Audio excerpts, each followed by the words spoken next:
ओम नमः शिवाय। हर हर महादेव। नमस्कार दोस्तों, आप सभी को हरियाली तीज की हार्दिक शुभकामनाएं। आज की कथा में हम हरियाली तीज व्रत की संपूर्ण कथा श्रवण करेंगे। हरियाली तीज व्रत कथा में बताया गया है कि इस व्रत को किस प्रकार देवी पार्वती ने किया था और इस व्रत को करने से क्या लाभ होता है। देवी पार्वती को हरियाली तीज व्रत से भगवान शिव किस प्रकार पति रूप में प्राप्त हुए, आइए जानते हैं हरियाली तीज व्रत की संपूर्ण कथा। हरियाली तीज सावन के महीने में आने वाला त्यौहार है जो देवी पार्वती को समर्पित है। भविष्य पुराण के अनुसार तीज यानी तृतीया तिथि का व्रत और पूजन देवी पार्वती को प्रसन्न करने के लिए किया जाता है। पुराणों के अनुसार चंद्रमा की 27 पत्नी है। इनमें चंद्रमा रोहिणी की सबसे अधिक प्रेम करते हैं।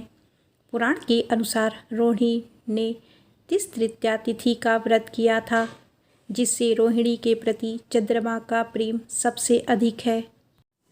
सावन के मास में जो कुंवारी कन्याएं और सुहागन स्त्री तृतीया तिथि को हरियाली तीज की कथा सुनती हैं और देवी पार्वती की भगवान शिव के साथ पूजा करती हैं, उन्हें मनोनुकूल जीवन साथी की प्राप्ति होती है और सुहाग की उम्र भी इनकी लंबी होती है।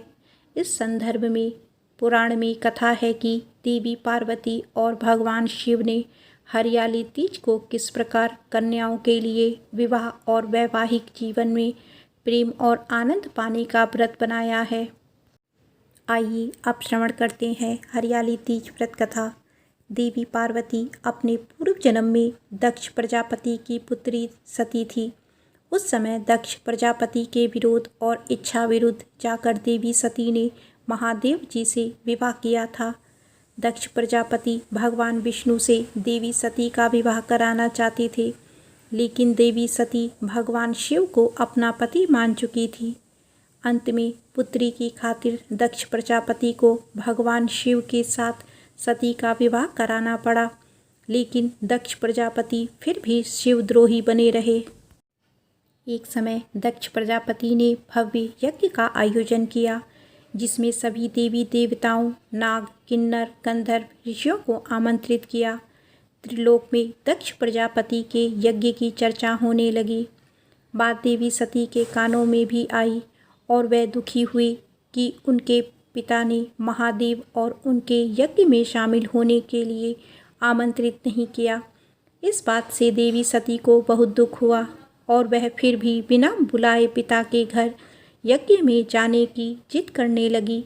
महादेव ने देवी सती से कहा कि हे देवी, बिना बुलाए पिता के घर जाने से भी मान सम्मान की हानि होती है, इसीलिए मेरी बात मानो और तुम ना जाओ। लेकिन देवी सती अपनी जिद में शिव की बात को मानने को तैयार ना हुई और शिव से कहने लगी कि आप भले ही ना जाएं, लेकिन मैं अपने पिता के यज्ञ में जरूर जाऊंगी। और वह शिव की आज्ञा बिना ही मायके चली आई। दक्ष प्रजापति ने जब देवी सती को बिना बुलाए आया देखा तो देवी सती और महादेव का बड़ा अपमान किया। उस समय देवी सती को महादेव की बातों को स्मरण हो आया और अपनी भूल पर वह प्रायश्चित करने लगी। सती ने कहा कि महादेव के मना करने पर भी मैं यहाँ आई और मेरे कारण मेरे पति का अपमान हुआ है, अतः अब किस मुँह को लेकर शिव के समक्ष जाऊंगी। दुखी और क्रोध में सती उसी समय पिता के यज्ञ कुंड में शिव का ध्यान करते हुए कूद गई और सती हो गई। देवी सती के अग्निकुंड में देह त्याग की सूचना मिलते ही भगवान शिव अत्यंत क्रोधित होकर वीरभद्र को प्रकट किया, जिसने दक्ष प्रजापति के यज्ञ को नष्ट कर दिया। इसके बाद शिवजी घोर साधना में लीन हो गए। इधर देवी सती को भगवान शिव की आज्ञा का उल्लंघन करने का दंड भी मिला और उनका कई जन्म होता रहा। इस तरह देवी सती के 108 जन्म हुए। 107 जन्मों तक वह भगवान शिव को पुनः पति रूप में पाने के लिए तपस्या करती रही। 108वें जन्म में देवी सती का हिमालय की पुत्री पार्वती के रूप में जन्म हुआ। इस जन्म में देवी पार्वती ने भगवान शिव को पति रूप में पाने के लिए सावन में मृतिका से शिवलिंग का निर्माण करके भक्ति भाव से शिव जी की पूजन किया और तपस्या में लीन हो गई। देवी पार्वती की तपस्या से अंत में प्रसन्न होकर हरियाली तीज पर भगवान शिव प्रकट हुए और देवी पार्वती को वरदान दिया कि तुम मेरी अर्धांगिनी बनोगी।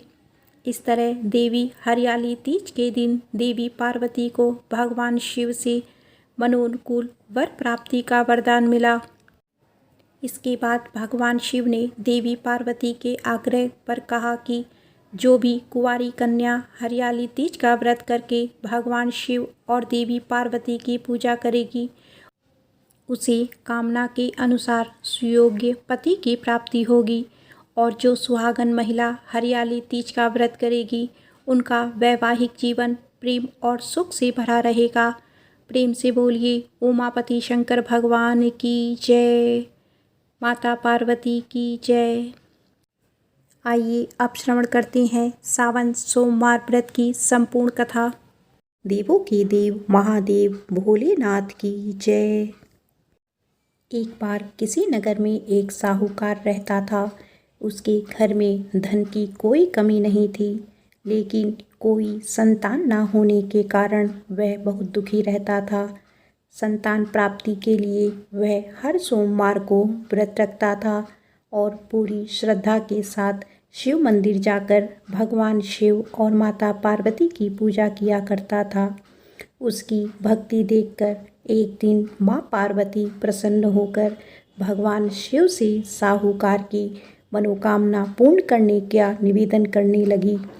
पार्वती जी के आग्रह पर भगवान शिव ने कहा कि हे पार्वती, इस संसार में हर प्राणी को उसके कर्मों का फल मिलता है और जिसके भाग्य में जो हो उसे वही भोगना पड़ता है। लेकिन पार्वती जी ने साहूकार की भक्ति देखकर उसकी मनोकामना पूर्ण करने की इच्छा व्यक्त की। माता पार्वती के आग्रह पर शिव जी ने साहूकार को पुत्र प्राप्ति का वरदान तो दिया, लेकिन उन्होंने बताया कि यह बालक 12 वर्ष तक ही जीवित रहेगा। माता पार्वती और भगवान शिव की बातचीत को साहूकार सुन रहा था, इसीलिए उसे ना तो इस बात की खुशी थी और ना ही दुख था। वह पहले की भांति शिव जी की पूजा करता रहा। कुछ समय बाद साहूकार की पत्नी ने एक पुत्र को जन्म दिया। जब वह बालक 11 वर्ष का हुआ तो उसे पढ़ने के लिए काशी भेज दिया गया। साहूकार ने पुत्र की मामा को बुलाकर उसे बहुत सारा धन देते हुए कहा कि तुम इस बालक को काशी विद्या प्राप्ति के लिए ले जाओ। तुम लोग रास्ते में यज्ञ कराते जाना और ब्राह्मणों को भोजन दक्षिणा देते हुए जाना। दोनों मामा भांजे इसी तरह यज्ञ कराती और ब्राह्मणों को दान दक्षिणा देती काशी नगरी निकल पड़ी। इस दौरान रात में एक नगर पड़ा जहां नगर की राजा की कन्या का विवाह था, लेकिन जिस राजकुमार से उसका विवाह होने वाला था वह एक आंख से काना था। राजकुमार के पिता ने अपने पुत्र के काना होने की बात को छुपाने के लिए सोचा क्यों ना उसने साहूकार के पुत्र को दूल्हा बनाकर राजकुमारी से विवाह कर दूं। विवाह के बाद इसको धन देकर विदा कर दूंगा और राजकुमारी को अपने नगर ले जाऊंगा। लड़के को दूल्हे के वस्त्र पहनाकर राजकुमारी से विवाह करा दिया गया।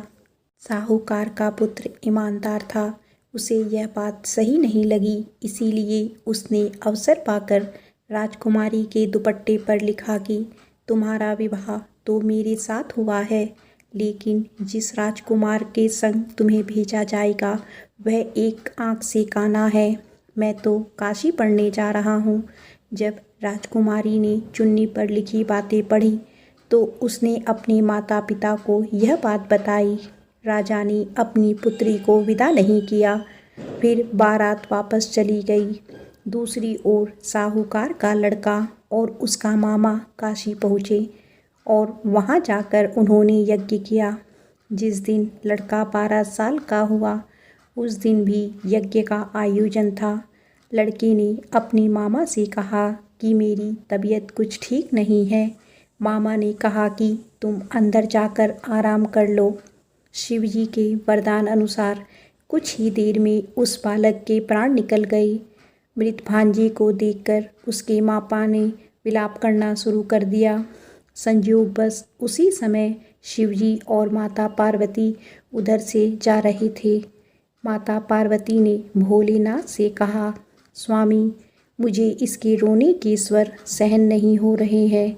आप इस व्यक्ति के कष्ट को दूर करें। जब शिवजी मृत बालक के पास पहुंच गए तो वह बोले कि यह उसी साहूकार का पुत्र है जिसे मैंने 12 वर्ष की आयु का वरदान दिया था। अब इसकी आयु पूरी हो चुकी है। लेकिन मातृभाव से विभोर माता पार्वती ने कहा कि हे महादेव, आप इस बालक को और आयु देने की कृपा करें, अन्यथा इसके वियोग में इसके माता पिता भी तड़प तड़प कर मर जाएंगे। माता पार्वती के पुनः आग्रह पर भगवान शिव ने उस लड़के को जीवित होने का वरदान दिया। शिवजी की कृपा से वह लड़का जीवित हो गया। शिक्षा पूरी करके लड़का मामा के साथ अपने नगर की ओर वापस चल दिया। दोनों चलते हुए उसी नगर में पहुँचे जहाँ उनका विवाह हुआ था। उस नगर में भी उन्होंने यज्ञ का आयोजन किया। उस लड़के के ससुर ने उसे पहचान लिया और महल में ले जाकर उसकी खातिरदारी की और अपनी पुत्री के साथ विदा कर दिया। इधर साहूकार और उसकी पत्नी भूखे प्यासे रहकर बेटे की प्रतीक्षा कर रहे थे। उन्होंने प्रण कर रखा था कि यदि उन्हें अपने बेटे की मृत्यु का समाचार मिला तो वह भी प्राण त्याग देंगे। परंतु अपने बेटे के जीवित होने का समाचार पाकर वह बेहद प्रसन्न हुए। उसी रात भगवान शिव ने साहूकार के स्वप्न में आकर कहा, हे श्रेष्ठी, मैंने तेरे सोमवार के व्रत करने और व्रत कथा सुनने से प्रसन्न होकर तेरे पुत्र को लंबी आयु प्रदान की है।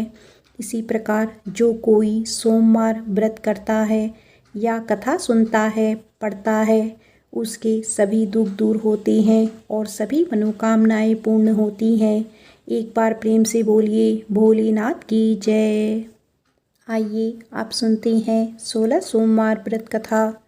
एक समय की बात है, भगवान शिव माता पार्वती के साथ भ्रमण करते हुए मृत्युलोक की अमरावती नगर में पहुँचे, जहाँ उस नगर के राजा ने भोलेनाथ का एक विशाल और खूबसूरत मंदिर बनवा रखा था। शिव जी और माता पार्वती उस मंदिर में रहने लगे। एक दिन माता पार्वती ने भगवान शिव से चौसर खेलने की इच्छा जताई। तब भगवान शिव माता पार्वती के साथ चौसर खेलने लगे। जैसे ही खेल प्रारंभ हुआ वैसे ही उस मंदिर का पुजारी वहां आ गया। तब माता पार्वती ने पुजारी जी से सवाल किया कि यह बताइए कि इस बाजी में किसकी जीत होगी। तब ब्राह्मण ने कहा, इस खेल में महादेव जी की जीत होगी। परंतु ऐसा नहीं हुआ, जीत माता पार्वती की हुई। माता पार्वती ब्राह्मण के झूठी भविष्यवाणी करने की वजह से क्रोधित हो गई और उन्होंने ब्राह्मण को कोढ़ी होने का श्राप दिया। इसके बाद शिव और पार्वती कैलाश पर्वत लौट गए।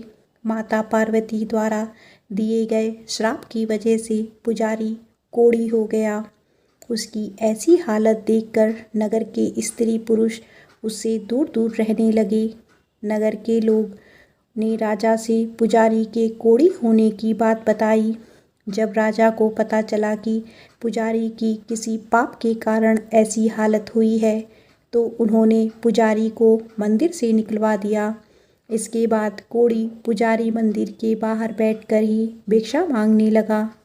इस तरह से कई दिन बीत गए। तब स्वर्गलोक की कुछ अप्सराएं उस मंदिर में आई और उस पुजारी से उसके कोढ़ी होने का कारण पूछा। पुजारी ने निसंकोच सारी बातें बता दी। तब अप्सराओं ने पुजारी को 16 सोमवार व्रत रखने की सलाह दी। अप्सराओं ने पुजारी को 16 सोमवार व्रत की विधि बताते हुए कहा कि सोमवार के दिन सूर्य उदय से पहले उठना, फिर स्नान आदि से निवृत्त होकर स्वच्छ वस्त्र धारण कर लेना। इसके उपरांत आधा सेर गेहूं का आटा लेकर उसके 3 अंग बनाना। फिर भगवान शिव की प्रतिमा के समक्ष घी का दीपक जलाकर गुड़, नैवेद्य, फूल, बेलपत्र, चंदन, अक्षत, जनेऊ का जोड़ा लेकर विधि विधान प्रदोष काल में भगवान शिव की पूजा करना। पूजा के बाद गेहूं के आटे से बनाए गए 3 अंगों में एक अंग भगवान शिव को अर्पित करना और एक आप ग्रहण करना। बाकी अंगों को भगवान का प्रसाद मानकर सभी में बांट देना। इस तरह से 16 सोमवार तक व्रत रखना। फिर 17वें सोमवार को 1 पाव आटे की बाटी बनाकर उसमें घी और गुड़ मिलाकर चूरमा का प्रसाद तैयार करना। फिर इस प्रसाद का भगवान शिव को भोग लगाकर सभी लोगों में बांट देना। इस तरह से 16 सोमवार व्रत करने और व्रत कथा सुनने से तुम्हारे सारे कष्ट दूर हो जाएंगे। 16 सोमवार व्रत की विधि बताकर अप्सराएं स्वर्गलोक को चली गईं। पुजारी ने अप्सराओं के कहने अनुसार विधि विधान से 16 सोमवार का व्रत किया। फलस्वरूप भगवान शिव की अनुकंपा से उसका कोढ़ दूर हो गया। राजा ने भी उसे फिर से मंदिर का पुजारी बना दिया। इसके बाद से वह मंदिर में आनंद से अपना जीवन व्यतीत करने लगा। कुछ दिनों बाद जब भगवान शिव और माता पार्वती उस मंदिर पर पधारे तो स्वस्थ पुजारी को देखकर माता पार्वती जी ने उससे कोढ़ दोष से मुक्त होने का कारण जानना चाहा। तब पुजारी ने उन्हें 16 सोमवार व्रत करने की सारी कथा सुनाई। पार्वती जी ने भी पुजारी से इस व्रत की विधि पूछकर 16 सोमवार का व्रत प्रारंभ किया। पार्वती जी ने ये व्रत अपने पुत्र कार्तिकेय के लिए रखा था। दरअसल उन दिनों माता पार्वती अपने पुत्र कार्तिकेय के नाराज होकर दूर चले जाने से बहुत दुखी रहती थी। 16 सोमवार का व्रत करते हुए माता पार्वती ने अपने पुत्र कार्तिकेय के लौटने की मनोकामना की। व्रत समापन के तीसरे दिन कार्तिकेय भगवान वापस लौट आए। तब कार्तिकेय ने अपनी माता से पूछा कि माँ, मेरे इस हृदय परिवर्तन के लिए आपने ऐसा कौन सा उपाय किया था जिससे मेरा क्रोध नष्ट हो गया और मैं वापस लौट आया। तब माता पार्वती ने अपने पुत्र की इस व्रत की कथा सुनाई। उस समय भगवान कार्तिकेय अपने एक मित्र ब्रह्मदत्त के परदेश चले जाने से बहुत दुखी थे। इसीलिए उन्होंने अपने मित्र के वापस लौटने के लिए 16 सोमवार का व्रत किया। व्रत के समापन के कुछ दिन बाद ही उनका मित्र लौट आया। फिर ब्राह्मण ने कार्तिकेय से इस व्रत के बारे में पूछा। तब कार्तिकेय ने अपने मित्र को 16 सोमवार के व्रत की सारी विधि बता दी। फिर उसने भी यह व्रत किया। 16 सोमवार व्रत का समापन करने के बाद ब्रह्मदत्त विदेश यात्रा पर निकल गए। विदेश में जाकर हर्षवर्धन की बेटी राजकुमारी गुंजन का स्वयंवर हो रहा था। राजा ने प्रतिज्ञा की थी कि उनकी हथनी स्वयंवर की माला जिसके गले में डालेगी उसी से उनकी पुत्री का विवाह होगा। ब्राह्मण भी राजकुमारी के स्वयंवर में शामिल हो गया। तभी एक सजी धजी हथनी सूंड में जयमाला लिए वहां आई और उसने ब्राह्मण के गले में जयमाला डाल दी। फलस्वरूप राजकुमारी का विवाह ब्राह्मण से करा दिया गया। एक दिन ब्राह्मण की पत्नी ने पूछा, हे प्राणनाथ, आपने ऐसा कौन से शुभ कार्य किए थे कि उस हथनी ने सभी राजकुमारों को छोड़कर आपके गले में जयमाला डाल दी। तब उस ब्राह्मण ने अपनी पत्नी को 16 सोमवार व्रत की विधि बताई। इसके बाद राजकुमारी ने भी पुत्र की इच्छा से 16 सोमवार का व्रत किया। कुछ समय बाद भगवान शिव की अनुकंपा से राजकुमारी को भी एक सुंदर और स्वस्थ पुत्र की प्राप्ति हुई, जिसका नाम गोपाल रखा गया। बड़े होकर राजकुमार के पुत्र गोपाल ने अपनी माँ से पूछा कि माता, मैंने तुम्हारे ही घर में जन्म क्यों लिया, इसका क्या कारण है। तब माता गुंजन ने पुत्र को 16 सोमवार व्रत की महिमा के बारे में बताया। व्रत का महत्व जानकर गोपाल ने भी ये राज्य पाने की इच्छा से ये व्रत किया। व्रत समापन के बाद गोपाल घूमने के लिए अपने नगर के पास ही दूसरे किसी नगर में गया। वहाँ के वृद्ध राजा को गोपाल पसंद आ गया और उसने अपनी पुत्री मंगला का विवाह गोपाल से करा दिया। 16 सोमवार के व्रत करने से ही गोपाल महल में पहुंचकर आनंद से रहने लगा। 2 साल बाद उस वृद्ध राजा का निधन हो गया तो गोपाल उस नगर का राजा बन गया। राजा बनने के बाद भी वह विधिवत 16 सोमवार का व्रत करता रहा और व्रत के 17वें सोमवार को गोपाल ने अपनी पत्नी मंगला से व्रत की सारी सामग्री लेकर वह शिव मंदिर पहुंचने के लिए कहा, लेकिन पत्नी ने अपने पति की आज्ञा का उल्लंघन करते हुए सेवकों द्वारा पूजा की सामग्री मंदिर में भिजवा दी। तब राजा ने भगवान शिव की पूजा पूरी की। तब आकाशवाणी हुई, हे राजन, तेरी पत्नी ने 16 सोमवार व्रत का अपमान किया है, इसीलिए रानी को महल से निकाल दे, नहीं तो मैं तेरा सारा धन वैभव नष्ट हो जाएगा। आकाशवाणी सुनकर राजा ने रानी को महल से निकाल दिया। इस तरह से रानी भूखी प्यासी उस नगर में भटकने लगी। फिर रानी को उस नगर में एक बुढ़िया मिली जो सूत काट कर बाजार में बेचने जा रही थी, लेकिन उसने सूत उठ नहीं रहा था। तब बुढ़िया ने रानी से कहा, बेटी, यदि तुम ये सूत उठाकर बाजार तक पहुंचा दोगी तो मैं तुम्हें बहुत धन दूंगी। रानी ने बुढ़िया की बात को मानते हुए जैसे ही सूत की गठरी को हाथ लगाया, तभी जोर से आंधी चली और गठरी खुल गई, जिससे सारा सूत आंधी में उड़ गया। तब बुढ़िया ने उसे फटकार कर भगा दिया। फिर रानी चलते चलते किसी नगर में एक तेली के घर पहुंची। तेली को रानी की हालत देखकर उस पर तरस आ गया, इसीलिए उसने रानी को घर में रहने के लिए जगह दे दी। लेकिन तभी तेली के तेल से भरे मटके एक एक करके फूटने लगे।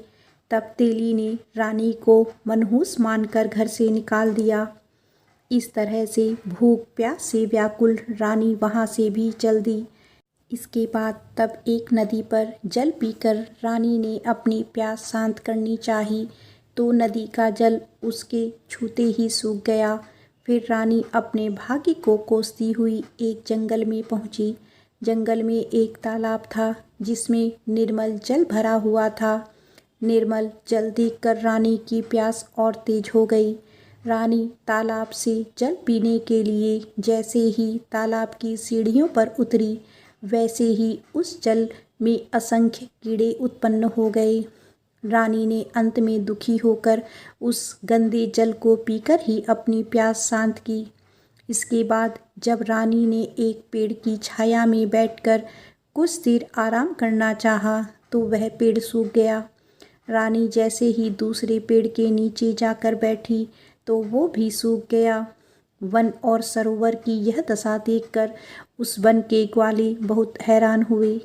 ग्वाले उस रानी को मंदिर के पुजारी के पास ले गए।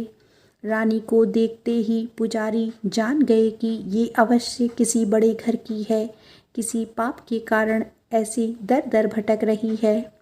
तब पुजारी ने रानी से कहा, पुत्री, तुम इस मंदिर में रहो, भगवान की कृपा से कुछ ही दिनों में सब ठीक हो जाएगा। रानी उस मंदिर में रहने लगी, लेकिन रानी भोजन बनाती तो सब्जी जल जाती, आटा छूती तो उसमें कीड़े पड़ जाते, जल स्पर्श करती तो उसमें बदबू आने लगती। पुजारी भी रानी के दुर्भाग्य से चिंतित होते हुए बोले, हे पुत्री, अवश्य ही तुमने कोई अनुचित काम किया होगा जिसके कारण तेरी ऐसी दशा हुई है। पुजारी की बात सुनकर रानी ने सारी घटना बता दी। पुजारी ने कहा, अब तुम कोई चिंता नहीं करो, सच्चे मन से 16 सोमवार के व्रत करना शुरू कर दो। पुजारी की बात मानकर रानी ने यह व्रत प्रारंभ कर दिया। जब रानी ने 17वें सोमवार को विधिपूर्वक व्रत का समापन किया तो उधर उसके पति को रानी की याद आई। राजा ने तुरंत अपने सैनिकों को रानी को लाने का आदेश दिया। रानी को ढूंढते हुए सैनिक मंदिर में पहुँचे और रानी से वापस लौटने के लिए कहा। तब पुजारी ने सैनिकों से रानी के वापस जाने के लिए मना कर दिया। इसके बाद राजा स्वयं उस मंदिर में पुजारी के पास पहुँचे और रानी को महल से निकाल देने के कारण पुजारी जी से क्षमा मांगी। तब पुजारी ने कहा, यह सब भगवान शिव के प्रकोप के कारण हुआ है। तब पुजारी ने रानी को वापस भेज दिया। रानी महल में आ गई। रानी के स्वागत में पूरे नगर को सजाया गया और राजा ने ब्राह्मणों को अन्न, वस्त्र और धन का दान दिया। इस तरह से रानी 16 सोमवार का व्रत करते हुए अपने पति के साथ महल में आनंद पूर्वक रहने लगी। भगवान शिव की कृपा से उनका जीवन खुशियों से भर गया। कहते हैं, जो कोई 16 सोमवार व्रत की कथा सुनता है उसकी सभी मनोकामनाएं पूरी होती है। एक बार प्रेम से बोलिए, हर हर महादेव, भोलेनाथ की जय। उमापति शंकर भगवान की जय। माता पार्वती की जय।